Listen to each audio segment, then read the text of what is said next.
감사합니다. 오늘 특별히 9월 첫 주 주일을 맞이해서 성찬 예식으로 예수님 살과 피를 요하는 귀한 예식을 통해서 예수님 우리 마음에 오셨습니다. 우리 마음에 오신 예수님께서 우리에게 부탁하신 말씀은 내가 너희를 사랑한 것 같이 서로 사랑하라, 이렇게 부탁하셨습니다.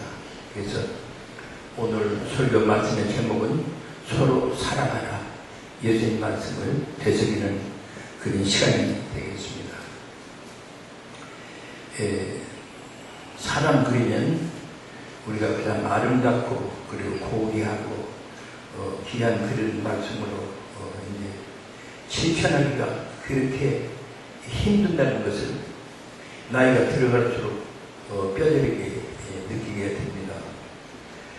내가 진정으로 누구를 사랑했는가, 거짓 없는 사랑을 했는가, 나를 죽이고 상대편 입장에서 그분을 위해서 내 마음을 주고 이해하고 또 없는 가운데에서 서로 나눠주며 사랑을 나누는가, 이런 것들을 요새 생각하게 됩니다.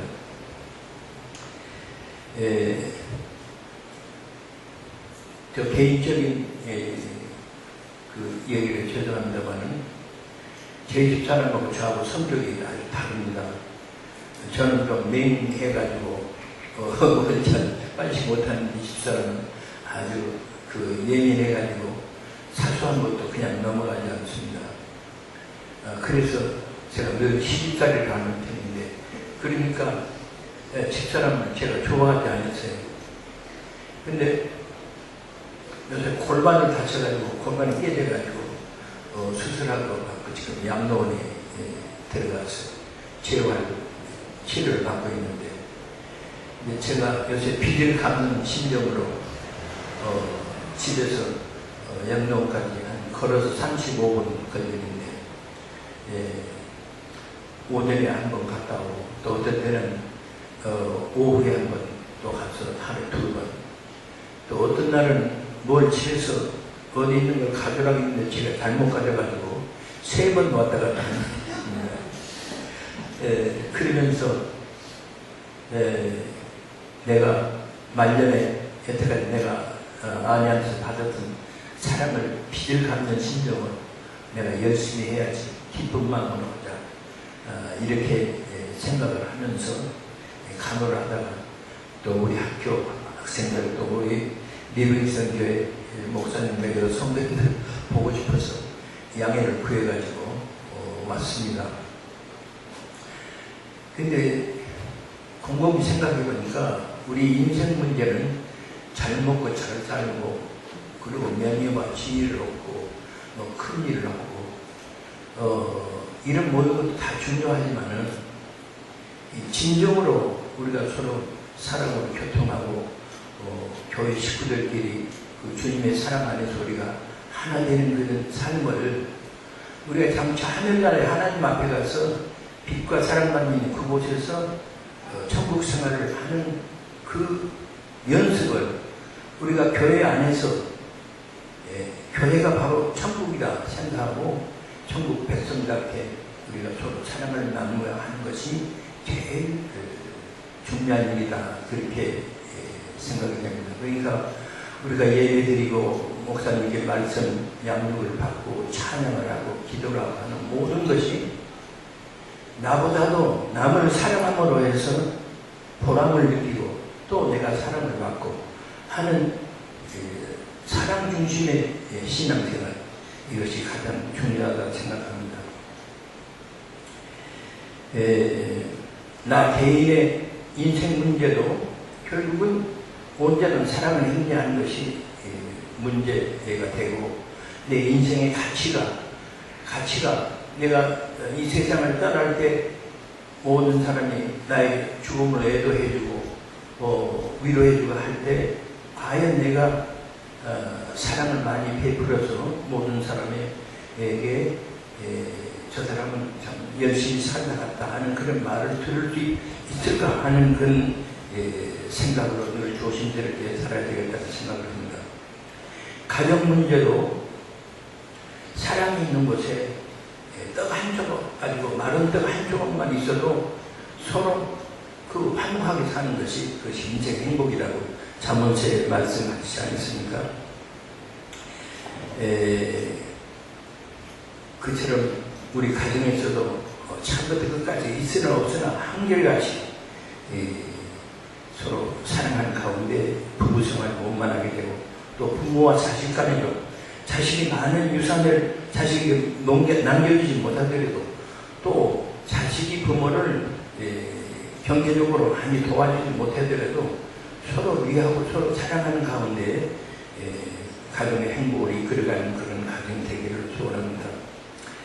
사회생활도 역시 마찬가지입니다. 이웃과 서로 교통을 할 때, 직장 생활을 할 때 서로 사랑으로 통하면은 특히 요새 사회에서 경영자하고 또 경영자와 함께 일하는 그 노동자와 아직 노사 문제도 서로 사랑하면 다 해결될 문제를 결국 갈등과 그 진치 속에서 결국 대모가 일어나고 서로 싸우는 그런 방향을 보는데 결국 운영자나 또 거기서 일하는 사람들이나 그리스도를 사랑하면서 하나가 되면 얼마나 그 기업이 잘 되고 모든 사람들의 행복을 위해서 일할 수 있겠습니까?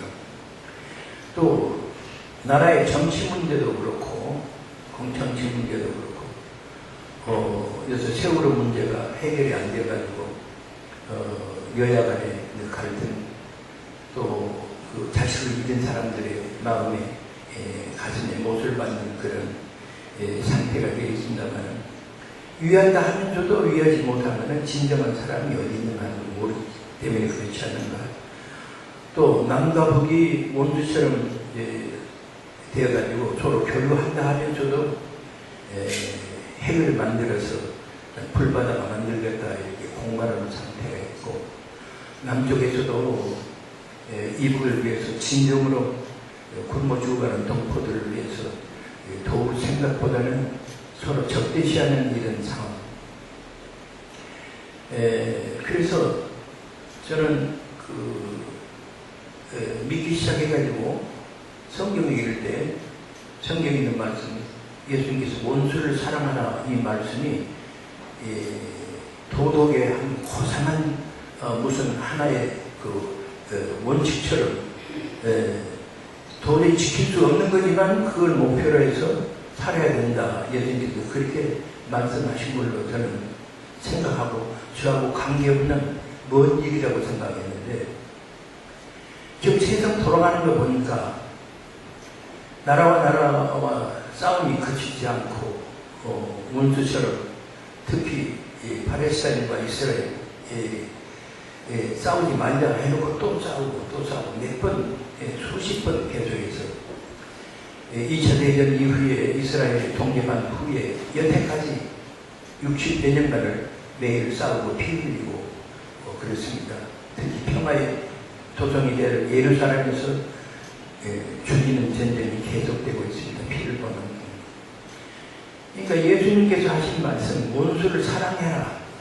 이걸 실천 못하기 때문에 이것만 실천되면은 그 행복을 만드는 그 수많은 돈을 민생 문제를 해결하는데 식량 증산하고 모든 문화 시설을 하고 없는 사람도 도와주고 얼마나 세상 사람들이 편하게 편하게 살고 있어요. 그래서 우리가 단순히 전도하는 목적은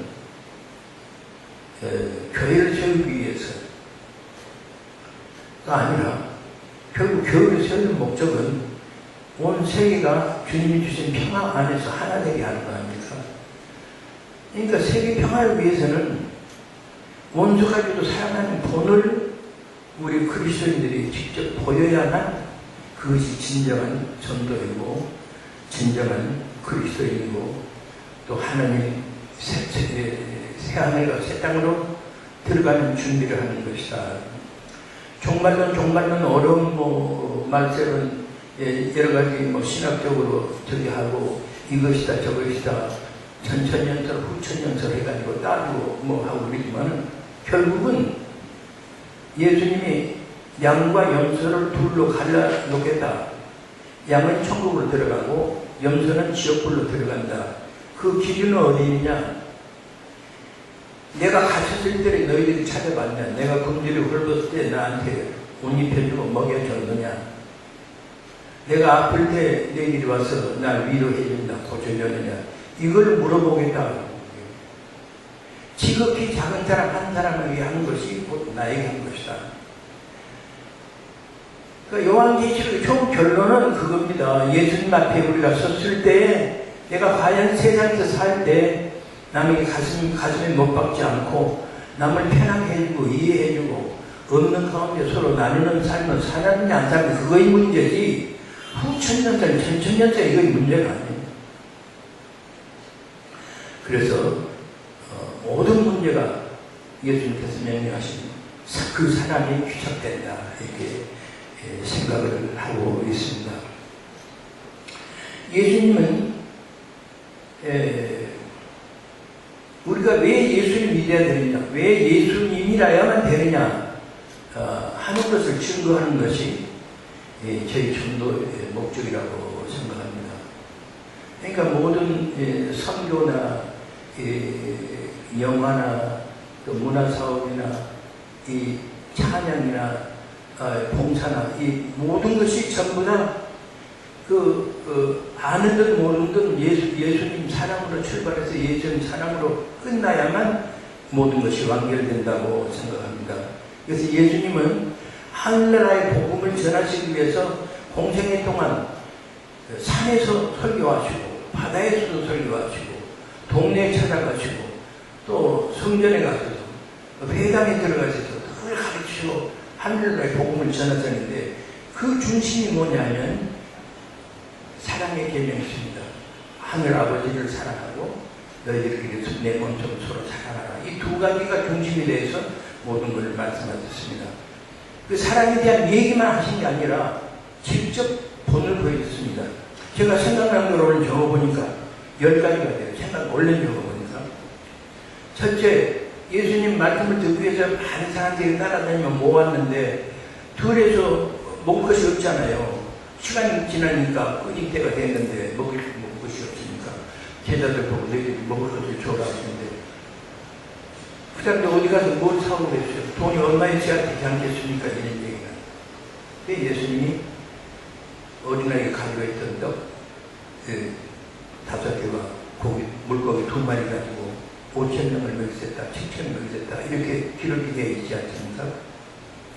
그러니까 예수님은 하늘나라의 복음만 전하신 게 아니라 지금 현재 당해 있는 우리의 여러 가지 어려운 것을 직접 해결해 주셨어요. 오병이의 기적이 바로 그겁니다. 모든 배고프고 굶주린 사람들을 먹여주시겠습니다. 그 다음에 첫 번째 기적이 그보다도 먼저 있던 기적이 가나의 혼인잔치에 가셔가지고 어머니 마리아께서 술이 떨어졌다고 얘기하시니까 지금 제 때가 아닌데 그렇게 말씀하시면서도 물통에다가 물 갖다 부으라고 명령하셔가지고 부어서 갖다 주라 이렇게 말씀만 하셨는데 그걸 떠먹은 사람들이 여태까지 나온 술보다도 진짜 맛있는 술이 이제 나오는구나. 보통 잔치집 가면 처음에는 좋은 술이 나왔다 나중에 떨어질만 하면 나쁜 것이 나오는데 이 집은 거꾸로 됐다. 이렇게 사람들이 기뻐하지 않아요. 그러니까 슬픈 사람은 슬픈 대로 위로하시고 기쁜 사람은 기쁜 대로 또 같이 웃고 즐길 수 있게 도와주셨습니다. 그게 잔치의 흥을 돋웠어요. 그 다음에 과부의 그 외아들이 죽은 걸 살려주시지 않아요. 또 친구처럼 지냈던 나사로가 죽었을 때 죽은 지 사흘 만에 냄새나는 걸 살려내시지 않으세요. 그러니까 현장에서 일어난 모든 불행을 그 자리에서 해결하십니다. 하나님께서 받으신 권능으로 자신이 직접 하나님이시기 때문에 우리를 만드신 낳으신 하나님이시기 때문에 말만 하시면 기적이 일어나는 거예요. 우리를 만드신 분이기 때문에 우리를 고치실 수 있는 거예요. 자동차를 만든 사람이라야 자동차가 고장나서 안 가면 고칠 수 있는 거예요. 그러니까 천지를 창조하셨기 때문에, 창조주시기 때문에 모든 문제를 해결할 수가 있어요. 우리가 전도할 때 예수님이 십자가에 돌아가셨다. 결국 우리를 위해서 생명을 바치신 사랑으로 우리를 다시 우리가 예수님 하나님 아버지가 원수 돼가지고 아담 하와 때부터 원수가 돼가지고 불순종해서 버려진 우리를 다시 하나님의 자녀로 회복시키기 위한 마지막 희생의 제물이 예수님이십니까? 그것이 우리 구원의 포인트이지만은 그것만 전하면 안 돼. 우리를 만드신 분이 이 천지 만물을 만드시고 지금 모든 별들이 충돌하지 않고 제대로 주기적으로 돌아가고 추나추동 봄, 가을, 여름이 있고 또 모든 그 과학적인 질서나 법칙이 전부 다 하나님이 만드신 거다. 그 하나님을 우리가 믿어야 되지 않겠는데 이 얘기를 해야 되는데 그 얘기는 빼놓고 예수 안 믿으면 지옥 갑니다. 예수 믿어야 천당 갑니다.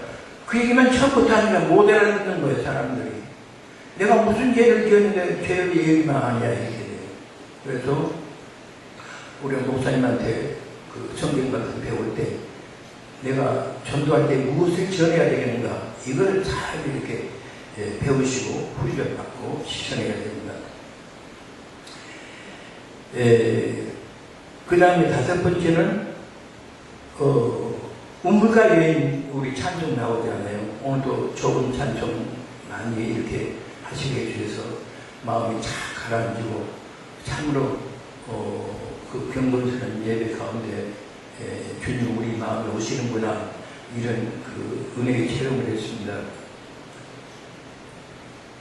우물가 여인, 그 버려진 여인입니다. 예수님이 물한 걸 달라. 그러니까 당신은 외간 여자한테, 특히 사마리아 사람들은 상대도 아는데 왜 당신이 나한테 말을 걸고 물을 주라고 이렇게 얘기하십니까? 그러니까 물을 주라고 얘기한 내가 누군지 알았더라면 네가 그런 얘기하는 것이다. 내가 주는 물은 네가 주는 물하고 달라서 절대 마시면 갈증이 나지 않는, 영원히 목마르지 않는 그런 물이다. 이렇게 얘기하시면서 여기 끄집어 내시지 않으세요. 네 남편 데리고 오라. 남편이 없습니다. 너희 남편 5이 있었다. 지금 있는 남편도 네 남편이 아니야. 예수님 그렇게 점쟁치는 딱 알아맞히시니까 여자가 놀리잖아요. 그러시면서 생명수, 목마르지 않는 영원한 생명수, 영생의 물에 대해서 얘기를 하십니다. 그래서 이 여자가 새롭게 거듭나는 마음이 뜨거워져가지고, 아, 이런 분이 계셨구나. 이분 같으면 내 인생 모든 문제를 해결해 주시겠구나.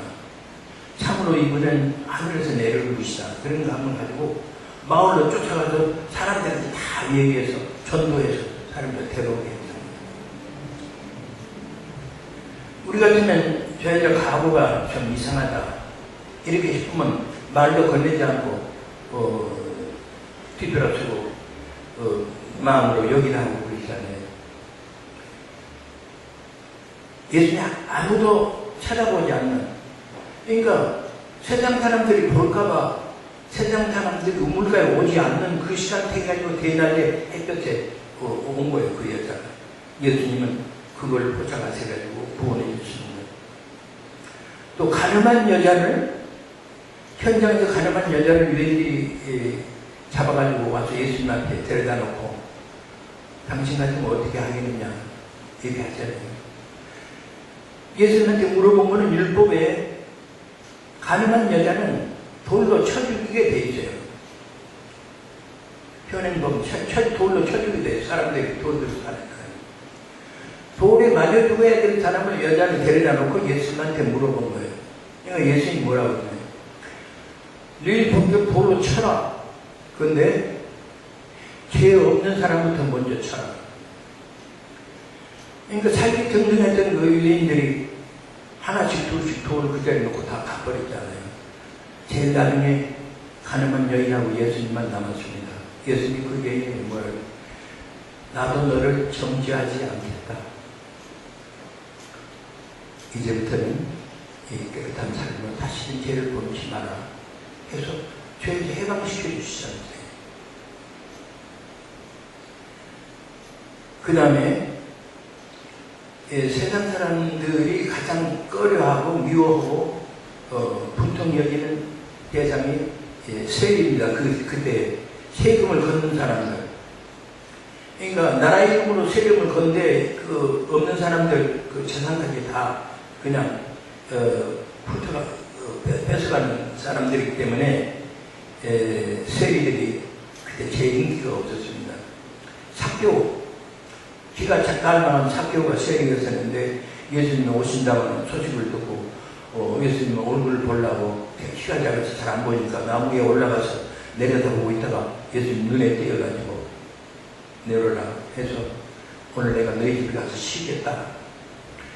그래서 삭개오를 또 위로하시고 또 좋은 사람 만들자니 마태복음 복음서에 제일 첫 번째 나오는 마태복음 마태도 역시 세리 출신입니다. 우리 같으면 제자로 뽑을 때 세리 뽑겠어요. 남한테 남 못하는 사람들을 예수님이 다 쓰셨습니다. 또 제자를 훈련시키고 결국 이제 십자가에 돌아가시기 전에 마지막 최후 만찬 오늘 성찬 예식했는데 그 예식하기 할 때 이제 제자들 발을 다 시켜주시지 않으세요. 수건 물을 가져오라 해서 수건을 허리에 잡히고 밥을 씌워주고 그 수건을 닦아주시고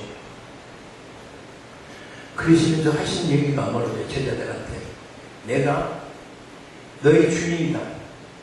너희들이 나를 볼 때를 마이 로드 나의 주인이시오 이렇게 주님이라고 부르지 않냐. 또 나를 랍비라 선생님이라고 부르지 않느냐. 너희들이 주님이라고 부르고 선생이라고 부르는 내가 너희들 발을 씻어줬다. 그러니 너희들도 서로 발을 씻어라.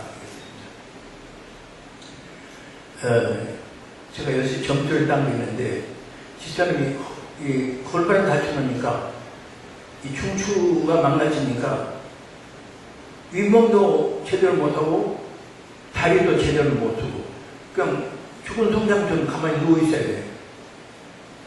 그 3주를. 그 요새 이제 조금 이제 움직이기 시작했는데 그러니까 누워만 있으니까 등창이 나고 잘 씻지를 못하니까 발에서 냄새 나고 그러잖아요.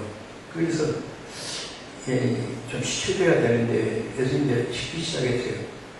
그래서 이제 제가 이 발에 무좀이기 때문에 제 자신이 저녁에 자기 전에 꼭 그 발가락 사이를 깨끗하게 수건으로 문질고 그러고 이제 자는 습관이 생겨가지고 집사람을 한번 그렇게 해줬어요. 그렇지 왜 거기까지 하느냐고 그래요. 아니 이거 냄새 나니까 닦아야 돼. 그래가지고 시작해가지고 한 2주째 지금 매일 해줘요. 근데 싫다고 하면서도 가만히 눈치를 보면 굉장히 개운해져서 기분이 좋은 상태인 것 같아요. 근데 조금씩 나를 대하는 태도가 달라졌어. 부드러워졌어. 뭐 하나 잘못하면 사람이 맹해가지고 뭐 하나 똑똑하게 못하면 사람이 그렇게 사느냐고 자꾸만 시집살이 시키는데 발을 닦아주니까 시집살이가 조금씩 줄어드는 것 같아요. 그래서 예수님이 인생의 뭐라 그럴까 그 심리 상태를 얼마나 잘 알고 계시게 발 닦아주는 것을 명령을 하셨을까. 상대편이 발 닦아주면 문제가 다 해결되는 거예요. 네. 그러니까 발 닦아주는 심정으로 우리가 상대편을 섬기고 위해주면 문제가 끝난다. 이것입니다. 그 다음에 베드로 얘기입니다. 베드로가 선생님 죽으러 가시면 나도 같이 죽겠습니다. 명세하다시피 했잖아요. 그래놓고 붙잡혀 가서 빌라도 앞에 가서 재판을 받는 그 장소에 따라가가지고 그 연약한 아녀자가 당신 저분하고 같이 다녔지? 그러니까 아니라고 3번이나 부인하잖아요. 그 성경 보면 저주하시다시피 예수님은 저주하다시피 부인을 했다 그래요. 그러다가 예수님과 눈이 마주친 장소에 성경 말씀이 나오잖아요. 예수님 뒤돌아보시고 얼마나 베드로가 가슴이 썩덕이겠어요. 그 길로 나와가지고 우리 통곡을 해서 뭐 일절이에는 얼마나 눈물을 많이 흘렸던지 여기 홈통이 생겨서 빨갛게 부었다고 그런 얘기했어요.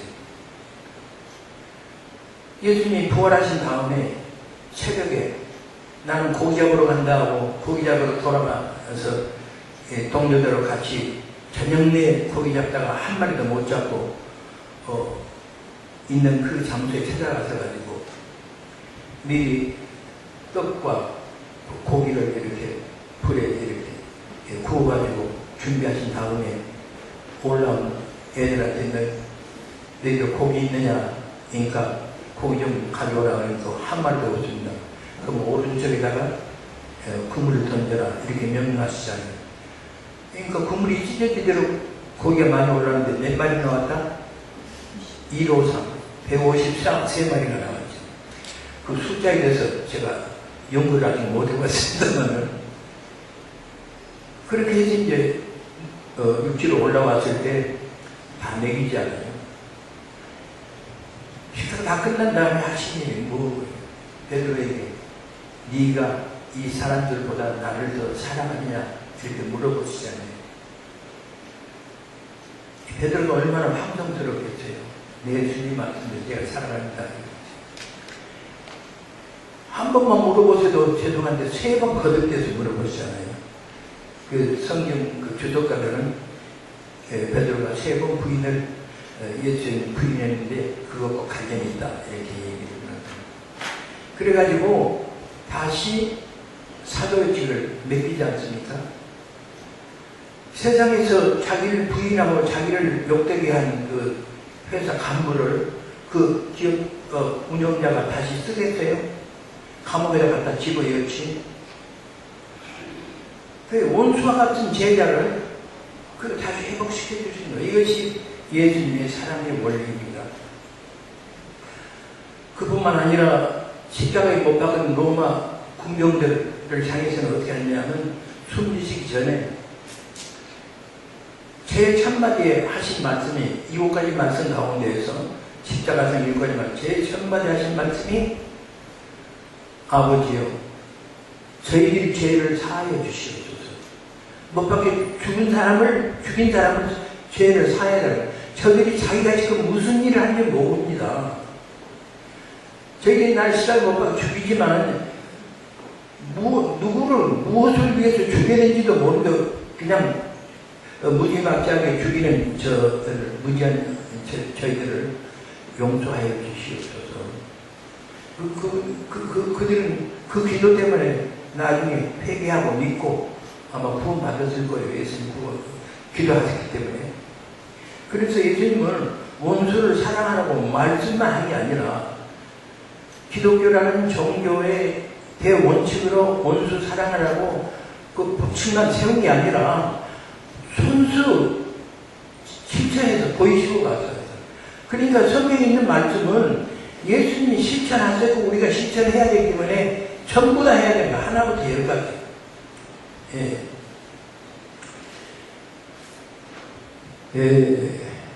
그래서 우리 인생의 가장 큰 문제, 가장 근본적인 문제, 모든 해결책의 핵심은 반드시 이 사랑입니다. 근데 이 중요한 사랑을 오늘 예수 본문 보면 예수님이 뭐라고 얘기했냐면 나는 포도나무요 너는 가지다 그래서 왜 이 말씀부터 시작됐어요? 예수님이 포도나무면 너희들은 내 포도나무 몸통에 달려있는 가지다. 만약 가지가 내 몸통에서 떨어져서 밖에 나가면 말라서 비틀어졌을 때 사람들이 그걸 불에 집어여서 불쏘시개로 쓴다. 불에 태운다 하는 것은 지옥불로 들어간다. 너희들이 나를 떠나서 사랑의 계명을 지키지 않으면 결국은 지옥불로 들어간다. 하늘나라에 들어온다. 그런데 하신 말씀이 내가 너 안에 있고 너희들이 내 안에 있어야 된다. 그러면 문제가 해결된다. 그러니까 우리 연약한 인간성으로는 도저히 이웃을 내 몸으로 사랑할 수 없으니 네가 내 안에 들어오고 내가 너 안에 들어가야 된다. 일치가 돼야 된다. 기도와 찬송과 말씀으로 우리가 예수를 마음에 영접했을 때 그때 비로소 온전한 사랑을 할 수 있다. 우리가 예배 드리는 것은 사랑을 회복하기 위해서인 거예요. 예배 드리고 가서 이웃과 화목하지 못하고 싸우고 멀어진 관계를 개선하지 않고 갈등 속에 그대로 간다면 우리가 교회 생활할 필요가 없는 거예요. 우리가 고침을 받고 치유를 받고 온전하게 돼서 온전한 사랑하기 위해서 예배를 드린 거 아닙니까?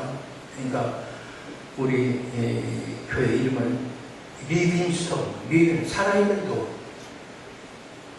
데드스톤이 아니라 살아있는 돌이에요. 리빙스톤. 죽은 돌, 사랑이 없이 차디찬 죽은 돌이 아니라 사랑이 넘쳐서 뜨거운 돌이다 이거예요. 그러니까 여러분이 살아있는 돌, 뜨거운 돌, 사랑으로 뭉쳐있는 돌이 되시기를 간절히 소원합니다. 그 사랑이 얼마나 힘드냐. 구체적으로 우리가 사랑을 어떻게 해야 되냐 하는 것은 그 바울 사도가 글 말하죠. 사랑의 교과서 고린도전서 몇 장? 13장 사랑장 아닙니까? 그 사랑장 안에 일상생활 가운데서 우리가 온전한 사랑을 하려면 어떻게 해야 되는지 사랑의 실천 세목이 나와 있어요. 이렇게 대충 정리해보면 한두 가지 아니고 12가지를 말했어요. 사랑은 이렇게 한 것이다. 여러분 잘 아시네요. 오래 참는 것이다. 조금만 건드려도 그냥 혈압이 올라가지고 얼굴 붉혀서 눈 부릅뜨고 뭐라고. 이건 사랑이 아니다. 상대편이 뭐라고 기분 나쁜 얘기해서 그러냐고 상대편 입장에서 이해하려고 해서 화를 안 내고 그 원인이 어디 있는가 이렇게 찾아보려고 노력하는 게 이제 사랑이에요. 그 다음에 온유한 것, 온유, 따뜻한 온자, 부드러운 유자, 온유한 것. 영어의 젠틀맨 하는 건 젠틀맨이 바로 온유한 사람이에요. 신상은 온유한, 부드러운 사람이에요. 그 다음에 시기 질투하지 않는 것. 남이 잘된 거 못 보고 손가락질하고 시기 질투하는 사람이 있죠. 그런 사람이 아니다. 또 자기가 좀 잘났다고 자랑하는 것이 아니다. 자랑하면 먼저 그런 사랑이 없는 사람이다. 교만하지 않는 사람이다. 그 다음에 무례히 행치하는 거다. 부부간에도 일심동체인데 예의를 지켜야 돼. 상대의 인격을 존중해서 말도 부드럽게 해주고 무례하게 행동을 하지 않아야 돼. 그래야 진정으로 부부 사랑하는 거야. 부모와 자식 간도 역시 마찬가지야. 내 자식하고 해도 함부로 내뱉고 그러지 말고 자식에게도 뭐 종종 그거를 쓸 필요는 없지만은 아무튼 말도 공존하게 해주고 인격적으로 대우돼요. 그 다음에 자기 유익을 구하지 않는다. 내 앞에 큰맘 놀라고 하지 말라 말이야. 대표님은 남한테 양보해라. 8번째, 불의를 기뻐하지 않는다. 내 이익을 위해서 불의한 일 절대 도덕과 윤리에 어긋난 일 절대 하지 않는 것이 우리의 사랑이다. 그 다음에 진리를 기뻐한다. 바른 길로 가는 것을 기뻐해야 된다. 모든 것을 참는다. 모든 걸 참는다. 여러 가지 어려운 일이 있을 때 그 어려운 일을 극복할 수 있어야만 끝까지 사랑할 수가 있다. 모든 것을 믿어라. 상대편에게 소망을 주고 희망을 주고 그 사람이 잘 될 것을 믿고 기도해주라. 모든 것을 견뎌라. 끝까지 그 일이 이루어질 때까지 있는 걸 다해서 끝까지 변치 않고 나가는 것이 모든 것을 견디는 이렇게 12가지입니다. 그러니까 이 바울 사도가 그렇게 수많은 글을 썼으면서도 결국 뭐라고 하냐면 믿음과 소망과 사랑 중에 그 중에 제일은 사랑이다. 우리가 그리스도 신자로서 굳세 믿음이 있어야 되고 또 하늘나라에 소망도 있어야 되지만은 결국 그걸 뒷받침하는 것은 사랑이다. 이게. 사랑이 없으면 아무리 교리를 달달 외우고 성경을 달달 외워도 믿음이 있다고 잘 생각해도 소용이 없다고. 사랑이 없습니다. 또 하늘에 대한 소망을 해서 하늘에 복을 쌓는 좋은 일을 많이 해도 성기는 봉사를 많이 해도 사랑으로 하지 않으면 그게 아무도 소용이 없다. 울리는 갱가리와 같다. 결국 모든 것이 사랑으로 시작해서 사랑으로 끝나라. 그런데 가장 중요한 것은 내 힘으로 할 수 없으니까 예수님과 마음이 하나 됐을 때 가능하다. 그러기 위해서 우리는 예배와 말씀과 기도와 찬송으로 우리를 달려가는 그런 아름다운 복된 삶이 되시기를 기도합니다.